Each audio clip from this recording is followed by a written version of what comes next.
오늘 성만찬이 있어서 그런지 표정들이 어두우세요. 그러나 성만찬은 우리에게 새 생명의 놀라운 기쁨을 주시는 주님의 은총의 자리입니다.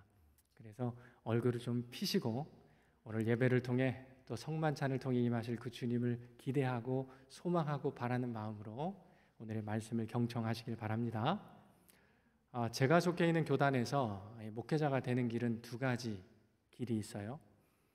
하나는 대학부터 4년을 신학을 공부를 하고 신학대학원 3년을 공부해서 목회자가 되는 방법이 있고, 또 다른 방법은 일반 대학에서 신학이 아닌 일반학을 4년 공부를 하고 신학대학원에서 3년 공부해서 목회자가 되는 그 길이 있습니다. 저는 어떤 길을 걸었을까요? 취임식 때 아마 나와 있는 그 내용을 통해서 아실 거예요.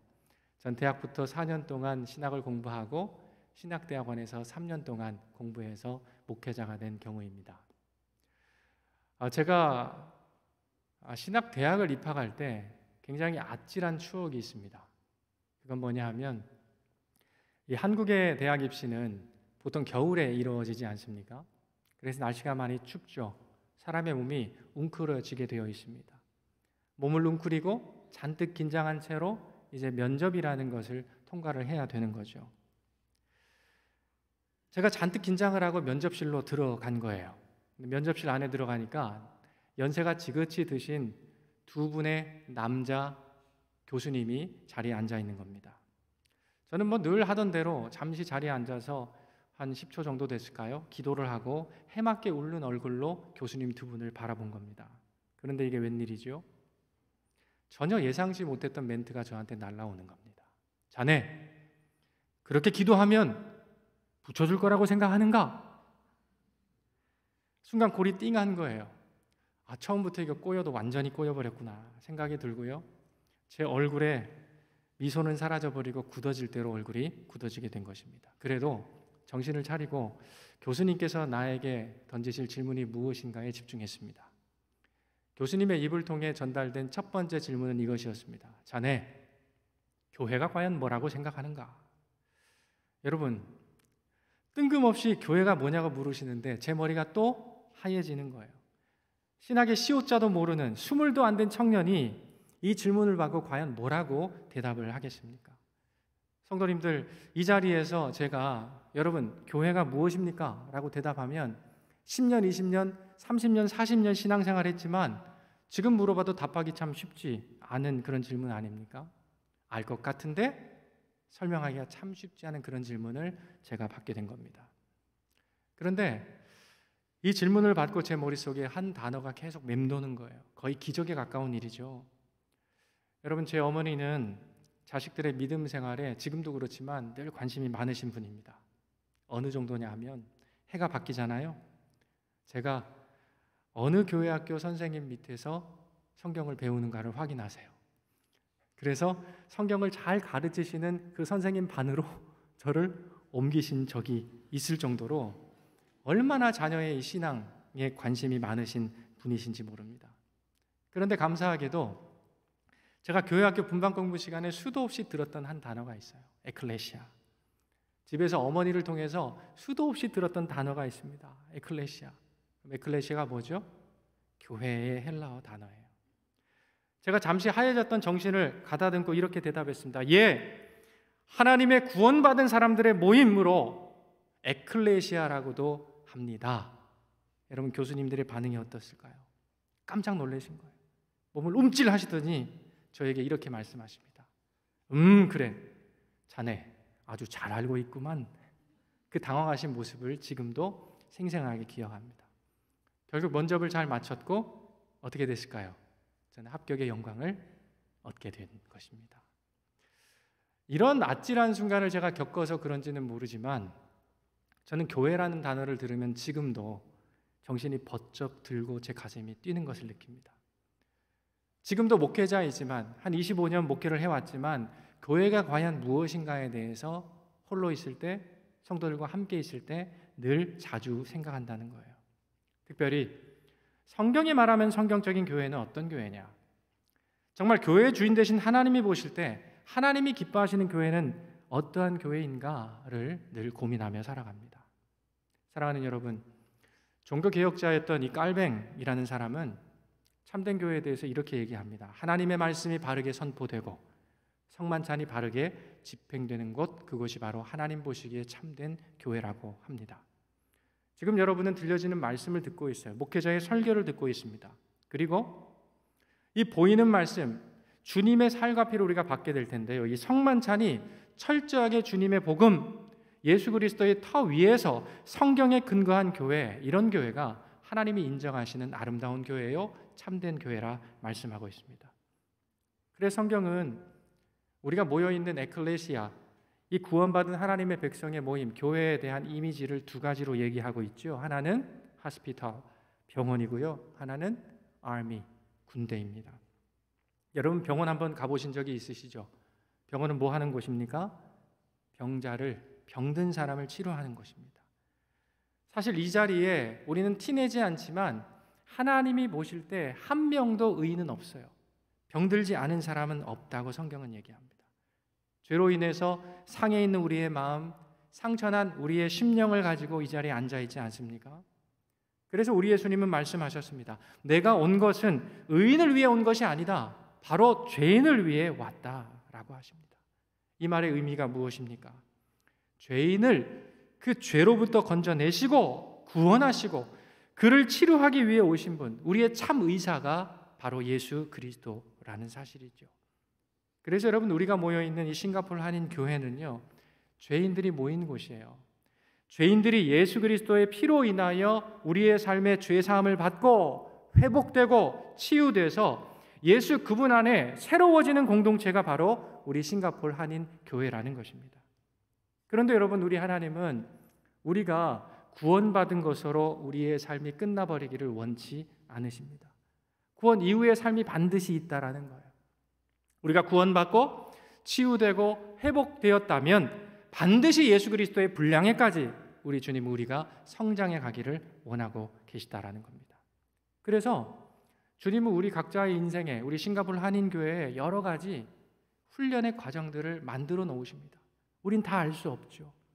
그러나 그러한 어려움들과 삶의 역경들이 찾아올 때 우리는 그것을 장애로 생각하지 않고 이것을 통해 하나님은 나를 훈련시키셔서 예수 그리스도의 분량에까지 자라게 하시고 결국 오합지졸인 우리들을 여호와의 군대로 세우셔서 세상 가운데 하나님의 선한 일, 그분의 생명과 화평의 사역을 감당케 하신다라는 것을 우리는 기억해야 하는 것입니다. 세상을 향해서 우리의 말과 삶으로 복음을 주는 영향력 있는 자들로 우리 싱가포르 한인교회 모든 성도들이, 저를 포함하여 우리 모두가 서기를 주님은 원하신다라는 거죠. 이것이 바로 우리가 늘 반복해서 얘기하는 선교적인 삶을 사는 그리스도인의 참된 모습이라는 것입니다. 여러분, 그런데 중요한 것이 있어요. 교회의 이 두 기능, 치료와 훈련은 모두 교회의 머리 되시고 주인 되신 말씀으로 우리 가운데 오신 예수 그리스도 안에서 그분과 함께 이루어진다는 겁니다. 그래서 우리는 언제나 이 교회의 머리 되시고 교회의 주인이신 예수님 안에서 그분과 함께 동행하는 삶, 그분과 함께 인생의 스텝을 맞춰 우리의 삶을 살아가는 것, 이것이 굉장히 중요하다라는 겁니다. 거기에 참된 치유가 있어요. 회복이 있습니다. 우리의 성장이 있기 때문에 그렇습니다. 그래서 우리는 지난 2주에 걸쳐서 성경이 우리에게 제시해주고 있는, 그러면 주님과 우리가 어떻게 동행하는 삶을 살 수 있느냐, 우리가 어떻게 그분과 함께 걷는 삶을 살아갈 수 있느냐에 대해서 함께 말씀을 나누었습니다. 기억하세요? 첫 번째는 기도였어요. 너는 내게 부르짖으라, 내가 너에게 응대해 주겠다. 하나님을 향한 절대적인 갈급함과 절규하는 마음으로 매 순간 그분을 늘 바라보는 삶, 그분을 추구하는 삶에 하나님은 영광의 주님으로 역사해 주신다 말씀했습니다. 지난주에 두 번째 성경을 말씀드렸어요. 하나님과 동행하는 삶, 그분을 모시고 사는 삶, 그래서 우리가 치유함을 얻고 회복을 얻고 그리스도의 분량에까지 자라가는 선교적인 삶을 사는 하나님의 지체로 서는 것, 그것은 보이지 않는 하나님을 말씀이신 예수 그리스도를 통하여 우리에게 밝히 보여주시는 성경, 그 하나님의 말씀을 내 삶에 늘 가까이 하고 말씀이신 예수로 나의 삶을 채워가는 그곳에 임재하고 역사된다 말씀드렸습니다. 오늘 본문은요, 그 세 번째를 말씀드리려고 해요. 우리가 이 현실의 삶 속에 어떻게 주님과 동행하고 그분을 누리고 만날 수 있느냐, 그것은 오늘 우리가 함께 나누는 성만찬을 통해 가능하다고 사도 바울은 말하고 있습니다. 여러분, 우리가 오늘 읽은 이 본문 고린도전서를 보면요, 사도 바울이 고린도 교회 성도들에게 지금 보내는 레터, 이 서신입니다. 그래서 고린도 전서를 읽어보다 보면 고린도 교회가 이러한 어려움들을 가지고 있었구나라는 것을 우리가 쉽게 알아챌 수가 있다는 거예요. 고린도 교회가 경험했던 여러 가지 일들 가운데 특별히 문제되는 그런 일이 있었습니다. 그게 뭐냐? 당파 문제였어요. 이로 인한 교회 분열을 지금 고린도 교회 성도들이 체감하고 있었다라는 겁니다. 여러분, 고린도전서 1장 12절 말씀을 한번 볼까요? 제가 읽어봅니다. 내가 이것을 말하거니와 너희가 각각 이르되 나는 바울에게, 나는 아볼로에게, 나는 게바에게, 베드로를 얘기합니다. 나는 그리스도에게 속한 자라 한다는 것이니. 여러분, 지금 고린도 교회 성도들은요, 스스로를 나는 아무개에 속한 사람이야 라고 공공연히 말하고 다녔다는 거예요. 내가 누구에게 배웠다? 그래서 누구의 영향을 크게 받았다 하는 것이 그 사람들의 자랑이었다라는 겁니다. 그런데 분열 상황에 놓여 있는 이 고린도 교인들에게 지금 사도 바울이 이렇게 얘기하고 있어요. 예수 그리스도께서 친히 정하신 그 성만찬에 대해서 지금 설명하고 그들에게 가르침을 주고 있다는 겁니다. 먼저 사도 바울은 이 당파로 나눠져 있는 고린도 교회 성도들을 내가 칭찬할 수가 없어라고 얘기하고 있어요. 여러분, 그 이유가 무엇일까요? 아니, 좀 분열이 있고 당파가 있더라도 하나님의 교회인데, 에클레시아인데 좀 칭찬할 수 있는 게 아니겠습니까? 그런데 사도 바울은 우리가 읽었던 본문의 시작에서부터 너희를 내가 칭찬할 수 없다라고 단호하게 얘기하고 있습니다. 그 이유가 무엇인지 아세요? 서로 분파를 나누어서 이루어지는 모임이 교회를 유익하게 하는 것이 아니라 오히려 악하게 하고 해롭게 하기 때문이라고 그는 설명하고 있습니다. 사랑하는 여러분, 왜 공동체에서 당을 짓는 것, 그건 교회가 될 수도 있고요, 가정이 될 수도 있고 여러분이 일하는 직장이 될 수도 있습니다. 이 공동체에서 당을 짓는 것이 여러분 왜 해로울까요? 제가 질문을 한번 바꿔보겠습니다. 공동체 안에서 사람들은 왜 끊임없이 파벌을 만드는 것일까요? 우리 19절 말씀을 함께 보겠습니다. 제가 읽어봅니다. 너희 중에 파당이 있어야 너희 중에 옳다 인정함을 받는 자들이 나타나게 되리라. 우리 같이 한번 읽어볼까요? 시작.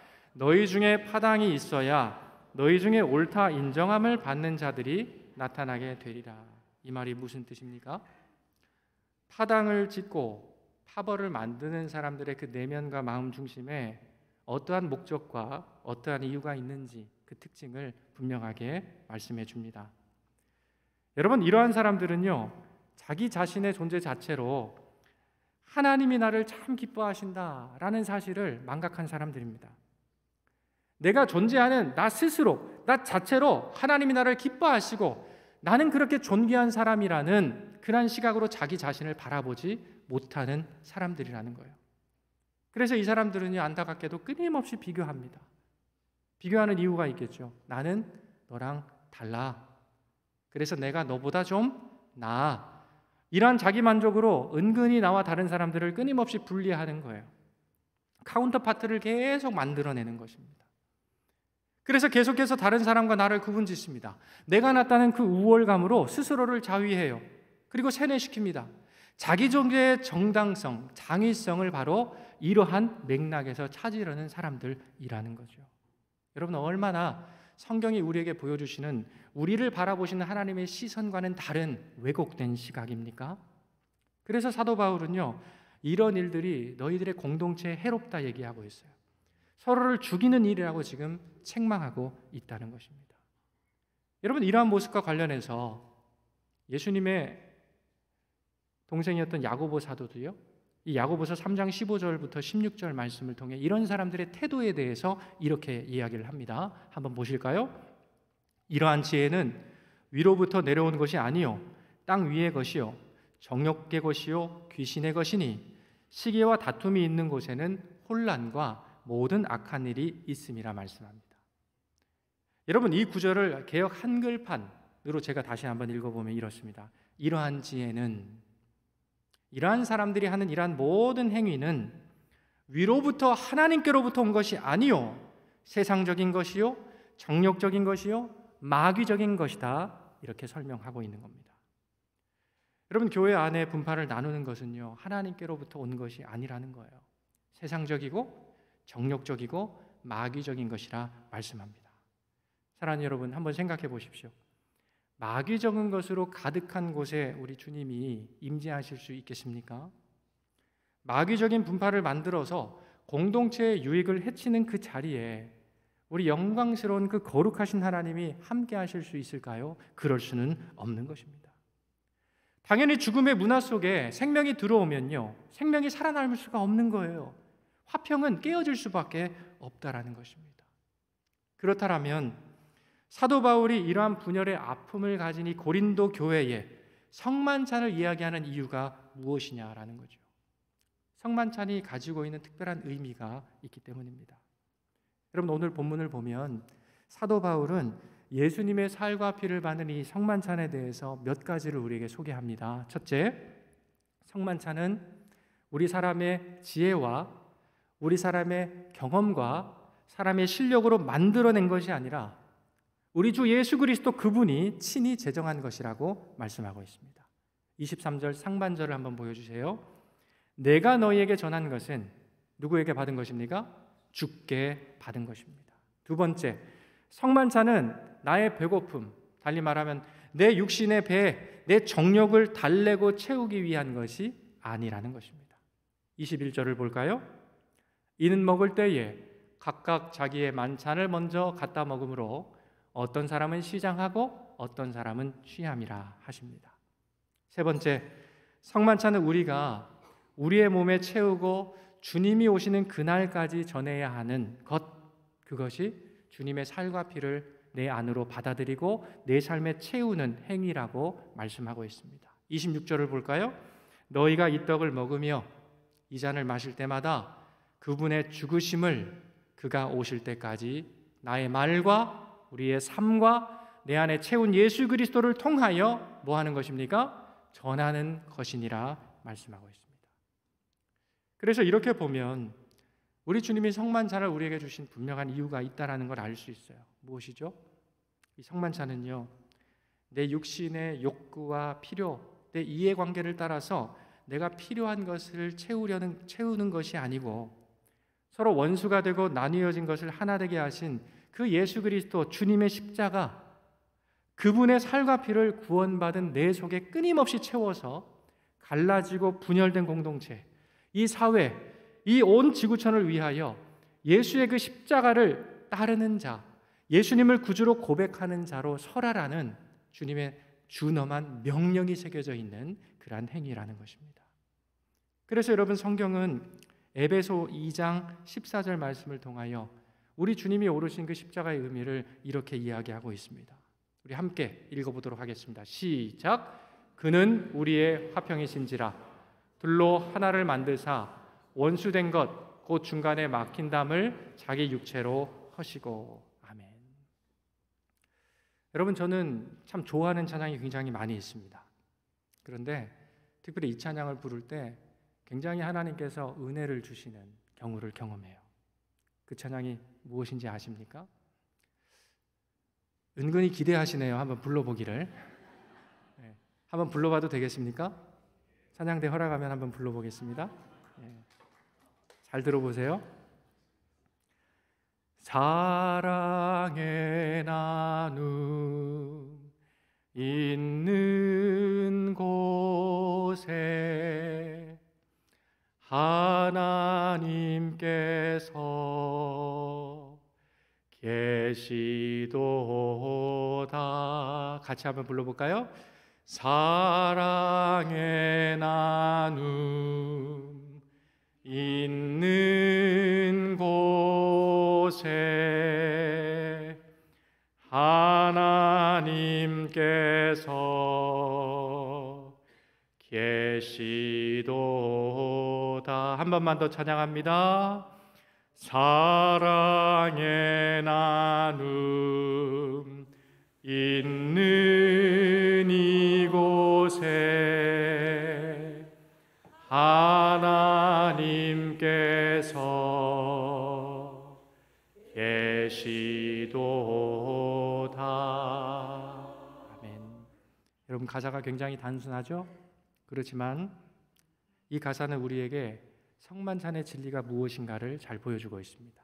사랑하는 여러분, 우리 주님은 지금 어디 계신가요? 여러분의 주님은 지금 어디에 계십니까? 우리는 어디서 그 주님을 발견하고 그 주님과 동행하며 우리 일상에서 그분의 생명과 화평을 누릴 수가 있는 것이냐 하는 겁니다. 바로 막힌 담을 허시고 우리 서로 간의 화평을 이루기 위하여 저 십자가에 오르신 예수 그리스도, 우리 주님의 살과 피를 받는 이 성찬의 현장에서 우린 바로 화해의 주님을 만나고 누릴 수가 있는 것입니다. 오늘 이 성찬의 자리를 통해서 우리 모두가 함께 주님의 떡과 잔을 나눌 때에 성령 하나님께서 우리 안에 분열된 우리의 관계를 주님께서 어떻게 하나로 묶어내셨는지를 깊이 기억하는 은혜 주시기를 간절히 바랍니다. 그래서 나와 내 지체 사이에 그 막힌 담을 허무시기 위하여 십자가에 오르신 그 주님의 사랑에 나 자신이 깊이 연결되어져서 나의 삶이, 내가 속한 우리 싱가포르 한인교회 공동체가 주님 안에 더욱 견고히 하나 되고 새로워지는 축복의 시간이 오늘 이 성찬의 시간 되기를 우리 주님의 이름으로 간절히 축복드립니다. 아멘. 기도하겠습니다.